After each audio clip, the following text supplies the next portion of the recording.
Hello everyone, कैसे हैं आप सभी। स्वागत है बच्चों आप सभी का इस वीडियो में एमपी बोर्ड कक्षा 6 विषय हिंदी भाषा भारती के अंतर्गत आपको पाठ 11 दिया गया है, जिसका नाम है झांसी की रानी, जिसे सुभद्रा कुमारी चौहान ने लिखा है। इस वीडियो में इस पाठ के सभी अभ्यास प्रश्नों के उत्तर हम देखने वाले हैं, तो वीडियो को लास्ट तक जरूर देखते रहिएगा। देखिए बच्चों, ये पाठ आपको स्कूल में जरूर पढ़ाया गया होगा। आप इसके अभ्यास प्रश्नों के उत्तर लिखना चाहते होगे तो इस वीडियो से फुल हेल्प आपको मिलने वाली है, तो वीडियो को लास्ट तक जरूर देखते रहिएगा। चलिए शुरू कर लेते हैं इस वीडियो को। और जो बच्चे चैनल पर नए हैं, चैनल को सब्सक्राइब जरूर करेंगे, क्योंकि इसी प्रकार से आपको यहाँ पर सभी विषय के चैप्टर वाइज सॉल्यूशन बताए जाते हैं। चलिए बच्चों, कुछ इस प्रकार से देखिए, आपका एक पाठ है जो झांसी की रानी के बारे में और उनकी वीरता के बारे में आपको इसमें बताया गया है कि कैसे उन्होंने अंग्रेजों से लड़ते हुए वीरगति को प्राप्त किया। और कुछ इस प्रकार से उनकी कुछ कविताओं के रूप में कहानी लिखी गई है, जो कि सुभद्रा कुमारी चौहान जी ने लिखा है। आप देख सकते हैं यहाँ पर इनका सुभद्रा कुमारी चौहान का जन्म परिचय आपको यहाँ पर दिया गया, जो आपको पढ़ लेना है। इसके बाद हम आगे बढ़ेंगे तो देखिए, यहाँ से आपका शब्दार्थ शुरू हो जाता है, जिसमें सबसे पहले सभी शब्दार्थों के अर्थ आपको लिखना है। तो फिरंगी का अर्थ क्या हो जाएगा? गोरे अंग्रेज। कृपाण का अर्थ हो जाएगा छोटी तलवार या कटार। वैभव का अर्थ हो जाएगा ऐश्वर्य, धन, संपत्ति। सुभट का अर्थ हो जाएगा बहादुर, महान योद्धा। विरुद्धावली का हो जाएगा यशगान, गुणों का बखान करना। मुदित अर्थात प्रसन्न या खुश। विधि का अर्थ हो जाएगा विधाता, ब्रह्मा। दुर्ग का अर्थ हो जाएगा किला। हड़पना अर्थात अनुचित रीति से लेना। लावारिस का अर्थ क्या होता है? वह व्यक्ति जिसका कोई वारिश उत्तराधिकारी ना हो। विषात अर्थात हैसियत या सामर्थ्य या शक्ति। निपात का हो जाएगा पतन, गिराव, नाश। द्वंद्व अर्थात दो व्यक्ति का परस्पर युद्ध। तो आपको इन सभी को नोट करना है। इसके आगे बच्चों देखिए, यहाँ पर आपको टिप्पणी के रूप में बॉक्स में दिया गया है। हरबोलो अर्थात बुंदेलखंड का एक समाज जो यशोगान कर अपना जीवन यापन करता है।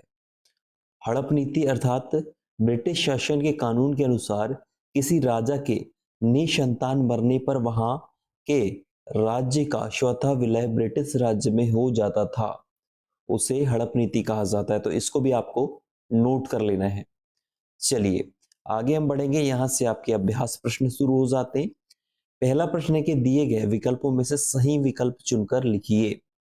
विकल्प आपको 4 दिए गए हैं, आपको सही विकल्प चुनकर प्रश्नों के उत्तर देना है। पहला, रानी के बचपन की सहेलियां थी चाकू छुरी, तोप बंदूक, बर्छी ढाल, तीर कमान। क्या थी? तो बर्छी ढाल इसका सही उत्तर आपका हो जाएगा, ये आपको नोट करना है। दूसरा, रानी लक्ष्मीबाई बचपन में ही सीख गई थी गायन कला, नृत्य कला, शस्त्र कला, पाक कला। शस्त्र कला इसका उत्तर हो जाएगा। तीसरा, रानी की सखियां 7 आई थी कुंती और सुनीता, मीना और कांति, काना और मुंद्रा, मुंद्रा और काना। हो जाएगा काना और मुंद्रा। ये आपके तीसरे प्रश्न का उत्तर हो जाएगा, इसको भी नोट करना है। इसके बाद देखिए, चौथा आपके सामने है कि रानी की तलवार से घायल होकर रण क्षेत्र से भागा था कौन? Lord Dalhousie, lieutenant walker, general Smith या फिर ह्यूरोज। सही उत्तर हो जाएगा बच्चों लेफ्टिनेंट वॉकर। ये आपके चौथे प्रश्न का उत्तर हो जाएगा, इसको नोट कर लेना है।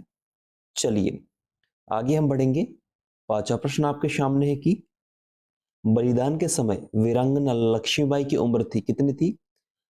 20 वर्ष, 23 वर्ष, 24 वर्ष, 25 वर्ष। सही उत्तर हो जाएगा 23 वर्ष। ये आपको नोट कर लेना है, इसका सही उत्तर आपका हो जाएगा। यहां पर आपके विकल्प कंप्लीट होते हैं। चलिए आगे हम बढ़ेंगे। प्रश्न क्रमांक आपका यहां से 2 शुरू हो जाता है, जिसमें रिक्त स्थानों की पूर्ति कीजिए आपको बोला गया है। 4 रिक्त स्थान आपको दिए गए हैं, इसको आपको भरना है। पहला, वीर शिवाजी की खालिस्तान उनको याद जवानी थी। गाथाएं आ जाएगा इसमें। अगला कि हुई वीरता की खालिस्तान के साथ सगाई झांसी में, तो वैभव आ जाएगा इसमें। अगला कि रानी खालिस्तान बहु तेरे होने लगे वार पर वार, तो शत्रु, शत्रु इसमें आ जाएगा बच्चों, शत्रु लिख लेना है। इसके बाद अगला कि घूमी हुई खालिस्तान की कीमत सबने पहचानी थी, तो आजादी। तो ऐसे आपको पहले में गाथाएं, दूसरे में वैभव, तीसरे में शत्रु, चौथे में आजादी लिख देना है, आपके खालिस्तान के उत्तर हो जाएंगे। नोट कर लेना बच्चों। चलिए हम आगे बढ़ेंगे। आगे आपको देखिए प्रश्न क्रमांक 3 है कि निम्नलिखित प्रश्नों के उत्तर लिखिए। प्रश्न आपको टोटल यहाँ पर 5 दिए गए हैं तीसरे प्रश्न में, इनके उत्तर आपको लिखना है। कैसे लिखना है, सभी के उत्तर हम एक एक करके देखेंगे। पहला, लक्ष्मीबाई ने बचपन में कौन कौन से शस्त्रों को चलाना सीख लिया था, यह आपको बताना है। उत्तर हो जाएगा, लक्ष्मीबाई ने अपने बचपन में ही बरछी, ढाल, कृपाण और कटारी चलाना सीख लिया था। यह आपके पहले प्रश्न का उत्तर आपकी स्क्रीन पर है, इसको नोट कर लीजिएगा, यह इसका सही उत्तर हो जाएगा। दूसरा, झांसी के राजा की मृत्यु होने पर डलहौजी क्यों प्रसन्न हुआ। उत्तर हो जाएगा, झांसी के राजा की मृत्यु होने पर डलहौजी इसलिए प्रसन्न हुआ था क्योंकि राजा निसंतान ही मर गए थे। लावारिस राज्य का अंग्रेजी शासन वारिस बन जाता था, ऐसा नियम उस समय के डलहौजी ब्रिटिश शासक ने बनाया था। यह नियम ब्रिटिश शासकों की हड़प, राज्य हड़प नीति कहलाई। डलहौजी इस कारण प्रसन्न हुआ कि अब झांसी का राज्य भी ब्रिटिश शासन में शामिल हो जाएगा। ऐसे आपको दूसरे प्रश्न का उत्तर नोट करना है। तीसरा, अंग्रेजों ने भारतीय राज्यों पर किस प्रकार अधिकार किया। किस प्रकार किया, उत्तर हो जाएगा, अंग्रेजों ने भारतीय राज्य को अपने अधिकार में कर लिया क्योंकि भारतीय राज्यों के बहुत से शासक निसंतान थे और उन्हें दत्तक पुत्र लेकर राज्य का वारिस बनाने का कोई अधिकार नहीं है। ऐसा नियम बनाकर राज्य हड़प नीति के अंतर्गत भारतीय राज्यों को अपने अधीन कर लिया। ये आपके तीसरे प्रश्न का उत्तर है, इसको नोट करना है। चौथा, हमको जीवित करने आई बन स्वतंत्रता नारी थी से कवित्री का आशय क्या है। इस पंक्ति से कवित्री का आशय क्या है। उत्तर हो जाएगा, झांसी की रानी लक्ष्मीबाई ने झांसी को आजाद बनाए रखने के लिए कुल 23 वर्ष की उम्र में ही अपना बलिदान कर दिया। वह अत्यंत तेजस्वी थी। उन्होंने स्वतंत्रता की नारी के रूप में जन्म लिया था। उन्होंने हम सभी भारतीयों को स्वतंत्रता ही जीवन था इस तरह शिक्षा देने के लिए अवतार लिया था। उन्होंने हमें आजादी का मार्ग दिखाने के लिए अपना सर्वस्व न्यौछावर कर दिया। उन्हें जो भी हम भारतीयों को सिखाना था वह अपने बलिदान से सिखा दिया। वह स्वतंत्रता की साक्षात देवी थी। ऐसे इस पंक्ति का आशय हो जाएगा, नोट कर लेना है बच्चों। अगला, झांसी की रानी कविता से हमें क्या प्रेरणा मिलती है। उत्तर हो जाएगा, झांसी की रानी कविता से हमें प्रेरणा मिलती है कि हम अपनी मातृभूमि की आजादी की रक्षा अपने प्राणों की बलि चढ़ाकर भी करें, अन्याय के आगे ना झुके, साथ ही हमारे अंदर राष्ट्र प्रेम और राष्ट्रीयता की भावना पुष्ट होती है। ऐसे आपको उत्तर नोट करना है, आपके 5 प्रश्न का उत्तर हो जाएगा बच्चों। चलिए आगे हम बढ़ेंगे। तो आगे देखिए, आपका निम्नलिखित पंक्तियों का भाव स्पष्ट कीजिए। 4 पंक्तियां आपको यहां पर दी गई है। हुई वीरता की वैभव के साथ सगाई झांसी में, जहां खड़ी है लक्ष्मीबाई मर्द बनी मर्दानों में, घायल होकर गिरी सिंहनी उसे वीर गति पानी थी, मिला तेज से तेज, तेज की वह सच्ची अधिकारी थी। तो चारों पंक्तियों का आपको अलग अलग भाव स्पष्ट करना है। तो कैसे करना है, तो देखिए बच्चों, कुछ इस प्रकार से आपका पंक्तियों का भाव स्पष्ट है, आपके सामने उत्तर है चारों पंक्तियों के। देखिए पहले का भाव स्पष्ट कुछ इस प्रकार से हो जाएगा, दूसरे का ऐसे आपको लिख देना है इसके नीचे। अगला देखिए तीसरा कुछ इस प्रकार से हो जाएगा और चौथे का ऐसे आपको भाव स्पष्ट कर देना है। आपके चारों पंक्तियों के भाव हो जाएंगे, लिख लेना है। आई होप आपने पूरा लिख लिया होगा। चलिए हम आगे बढ़ेंगे।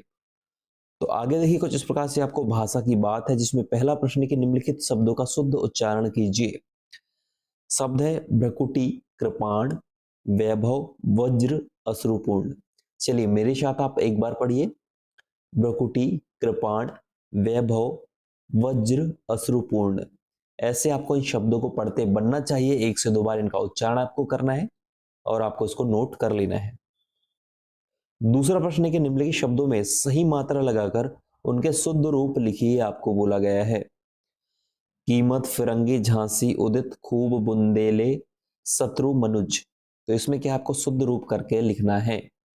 तो देखिए कीमत ऐसे नहीं, आपका कीमत ऐसे हो जाएगा, बड़ी की मात्रा। फिरंगी में भी छोटी की मात्रा आ जाएगी, झांसी में ऊपर बिंदु आ जाएगा। उदित में छोटी की मात्रा आएगी द में, खूब में ख में बड़ों की मात्रा आएगी, बुंदेले में ब में छोटों की मात्रा आएगी। शत्रु ऐसे लिखना है आपको, मनुज आपको ऐसे लिख देना है। तो ऐसे पूरा उत्तर बच्चों दूसरे प्रश्न का भी हमने देख लिया है, नोट कर लीजिएगा। चलिए तीसरा प्रश्न है कि निम्नलिखित शब्दों में से तत्सम और तद्भव शब्द छांटकर तालिका में लिखिए। जैसे कृपाण, बूढ़ा, मुंह, चिंता, पिता, सौभाग्य, शोक, सीख, शत्रु, मनुज। इनमें से आपको क्या करना है, तत्सम और तद्भव शब्द छांटकर लिखना है। उत्तर हो जाएगा, तत्सम शब्द हो जाएंगे कृपाण, चिंता, सौभाग्य, शोक, शत्रु। तद्भव शब्द हो जाएंगे बूढ़ा, मुंह, पिता, सीख, मनुज। ऐसे आपको तीसरे प्रश्न का उत्तर नोट करना है, आपका सही उत्तर हो जाएगा। चलिए आगे हम बढ़ेंगे।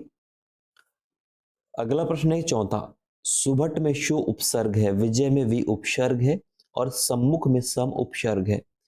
इसी प्रकार से सु, वी और सम उपसर्ग लगाकर 3-3 शब्द बनाइए। ये आपको बोला गया है, सु, वी और सम उपसर्ग लगाकर 3-3 शब्द आपको बनाना है। तो पहला हम देख लेते हैं उत्तर। सु का हो जाएगा बच्चों सुभट, सुमति, सुलेख। ऐसे आपको लिख देना है। सु में, इसमें वी में आपके हो जाएंगे विराट, विरूप, विजय। और वैसे सम में आपका हो जाएगा सम्मुख, समृद्धि, सम्मिलित। ऐसे आपको 3-3 शब्द लिखना था। ये आपके 3-3 शब्द है, वीडियो रोककर नोट कर लीजिएगा, आपके चौथे प्रश्न का उत्तर हो जाएगा। पांचवा प्रश्न बच्चों, निम्नलिखित शब्दों का वाक्यों में प्रयोग कीजिए। सिंहासन, गाथा, मैदान, वीरगति, स्वतंत्रता। इनका आपको क्या करना है, वाक्यों में प्रयोग करना है। तो चलिए देख लेते हैं उत्तर। पहला हो जाएगा राज्यसभा में सिंहासन पर राजा विराजमान है। सिंहासन इसमें हमने देख लिया। दूसरा गाथा, लक्ष्मीबाई की वीरता की गाथा बुंदेलखंड का बच्चा बच्चा गाता है, ये दूसरे में आ जाएगा। तीसरे में लड़ाई के मैदान में वीरों ने युद्ध किया, ये मैदान के लिए लिख लेना है। वीरगति चौथा है, तो अंग्रेजों के खिलाफ युद्ध करते हुए अपने वीरों ने वीरगति पाई थी। अगला है स्वतंत्रता। स्वतंत्रता के दीवाने फांसी के फंदों को चूमते हुए शहीद हो गए। ऐसे आपको 5-6 प्रश्न का उत्तर नोट करना है। आपका वाक्य प्रयोग है बच्चों, पूरा नोट कर लीजिएगा। अगला है छठवा। निम्नलिखित मुहावरों का अर्थ स्पष्ट करते हुए वाक्यों में प्रयोग कीजिए, बोला गया है। स्वर्ग सिधारना, मुंह की खाना। तो इनका आपको क्या करना है, वाक्यों में प्रयोग करना है। तो देखिए बच्चों, स्वर्ग सिधारना अर्थात मृत्यु प्राप्त करना। प्रयोग हो जाएगा आजादी की रक्षा के लिए युद्ध करते हुए अनेक वीर स्वर्ग सिधार गए। मुंह की खाना अर्थात बुरी तरह पराजित होना। प्रयोग हो जाएगा पाक सेना को भारत की सेना से हर युद्ध में मुंह की खानी पड़ी है। ऐसे आपको अर्थ स्पष्ट करते हुए वाक्यों में प्रयोग करना है। यह आपका उत्तर हो जाएगा छठवें प्रश्न का, पूरा नोट कर लेना है बच्चों। आई होप आपने नोट कर लिया होगा। इस प्रकार से इस वीडियो में हमने सभी प्रश्नों के उत्तर देखे हैं। आई होप वीडियो आपको जरूर पसंद आएगा। वीडियो अगर अच्छा लगा तो वीडियो को लाइक जरूर कीजिएगा और ऐसे ही लगातार वीडियो देखने के लिए चैनल को सब्सक्राइब जरूर करना है। मिलते हैं नेक्स्ट वीडियो में, जब तक के लिए जय हिंद, वंदे मातरम।